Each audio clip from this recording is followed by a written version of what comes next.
the language you use to describe things determines the way you have of thinking about them. So actually, if you call something the Royal College of Psychologists, the Royal Psychological Society, you're immediately thinking about it in a different way than you would do if you thought about the British Psychological Society, because it implies influence, it implies authority, it implies tradition, it implies credibility, and it does all those things just by changing a word.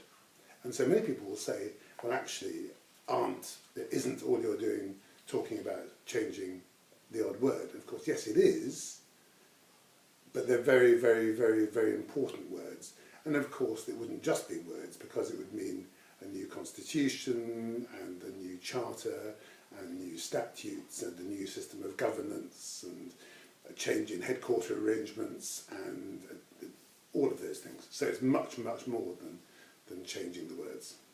And to what extent do you think the problems facing the profession will be addressed by becoming a Royal College? I get really, really annoyed every time I listen to a report on the radio, or more often pick up a newspaper, and I hear that other professions are actually having more influence on government, on society, than psychologists are. We all know that psychology is the most, almost sine qua non, popular undergraduate degree course in the country. Immensely popular.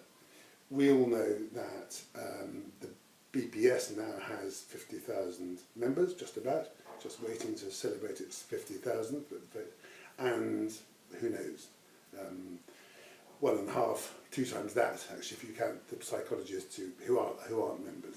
So psychology is an immensely powerful profession. And when you contrast psychology, say, to just to look at the clinical psychologists and neuropsychologists, but if you contrast psychology to psychiatry, say, and you look at the relative sizes of the profession, psychology as a whole, BPS membership, around 50,000, psychiatry, Royal College of Psychiatrists membership, around 15,000. So we're 3 times larger than them, just as it is, just in terms of members, probably lots more in terms of the actual numbers of psychologists. Who has the more influence? Who has the more influence on government? Who has the more influence on law, on statute? Who has the more influence on health policy? It's not the psychologists. But it could be, and in my belief, it should be, because psychology is just so relevant to society.